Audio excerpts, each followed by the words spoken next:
మహిళల కోసం central bank of India ఇప్పుడు మీకు అందిస్తోంది గృహ రుణం. అతి తక్కువ వడ్డీ రేట్లకే ప్రత్యేక సెంట్ గృహలక్ష్మి. పూర్తి వివరాలకు వెంటనే సంప్రదించండి 18003030.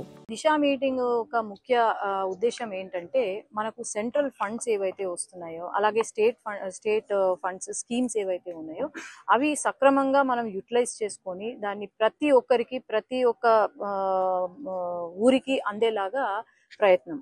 ఇది ఏంటంటే పోయిన 5 సంవత్సరాల కాలంలో చాలా మటుకు మనము తీస్తే స్టాటిస్టిక్స్ చూస్తే వందల కోట్లు ఇచ్చారు కానీ, సెంట్రల్ నుండి ఇచ్చారు కానీ అది మళ్ళీ పైకి వెళ్ళిపోయింది. ఎందుకు అంటే సెంట్రల్కి వెళ్ళిపోయింది. ఎందుకంటే వీళ్ళు కరెక్ట్ సరైన పద్ధతిలో ఉపయోగించుకోకుండా, లేదంటే అనవసరంగా ఈ ఫండ్స్ని ఏవైతే ఉన్నాయో అవి డైవర్ట్ చేస్తూ, లేదంటే విచ్చలవిడిగా ఎవరంటే వాళ్ళు డ్రా చేసుకొని ఆ ఫండ్స్ని యూటిలైజ్ చేసుకుంటున్నారని చెప్పి దాన్ని వెనక్కి తీసుకోవడం జరిగింది. ఇప్పుడు ఇక్కడ దిశ మీటింగ్లో ఒక కమిటీ ఫామ్ చేసుకున్నాము. ఈ కమిటీలో దాదాపు ఈ దిశ సెంట్రల్ గవర్నమెంట్ ఫండ్స్ మనకు దాదాపు 53 స్కీమ్స్ ఏవైతే ఉన్నాయో అవి వస్తాయి. అందరికీ ప్రజలకు అవగాహన కల్పించేలాగా అట్లాగే ప్రతి ఒక్కరికి ఈ స్కీమ్ ఎవరైతే అర్హులో ప్రతి ఒక్కరికి ఈ స్కీమ్ ఏదైతే ఉందో అది వాళ్లకు అందేలాగా చేయడమే మన బాధ్యత. ఇంకోటి ఏంటంటే, ఇప్పుడు ఎన్ఆర్జీఎస్ కానివ్వండి, జల్ జీవన్ మిషన్ కానివ్వండి, ఇలాంటి ఎన్నో ముఖ్యమైన స్కీమ్స్ ఉన్నాయి. మిడ్ డే మీల్ కార్యక్రమం కానివ్వండి, ఇవన్నీ కూడా ఇప్పుడు మిన్రేగా ఎట్లా పడితే అట్లా పోయినసారి ఏం చేశారంటే, సరే ఏదో ఎమ్మెల్యే ఉన్నాడు కదా, లేకపోతే మినిస్టర్ ఉన్నాడు కదా, మా ఊరికి 1 కోటి రూపాయలు 2 కోట్లు తీసుకోవడము, అక్కడ వేరే ఊర్లలో పని ఆగడము ఇలా జరిగింది.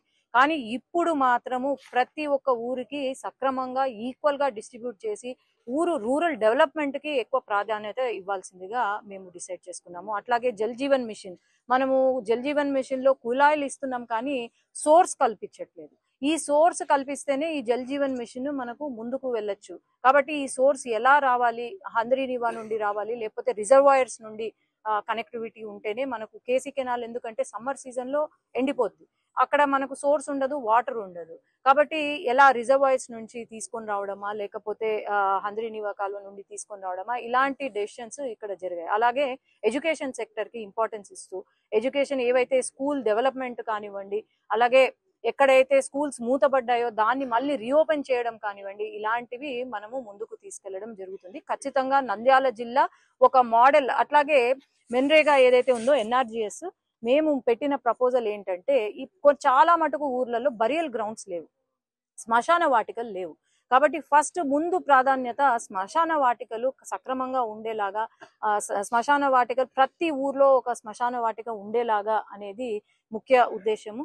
అట్లాగే నేను ఈ దిశ చైర్మన్ గా ఖచ్చితంగా నాకంటూ సిన్సియర్ గా నేను ప్రతి ఒక్కరికి ఈ స్కీమ్స్ అందేలాగా, రాష్ట్ర ప్రభుత్వం కానివ్వండి, సెంట్రల్ స్కీమ్స్ కానీ అందేలాగా ఈ నంద్యాల పార్లమెంట్ ని ఒక మోడల్ ఇన్ ద కంట్రీ లాగా నేను చేయాలని నేను అనుకుంటున్నాను.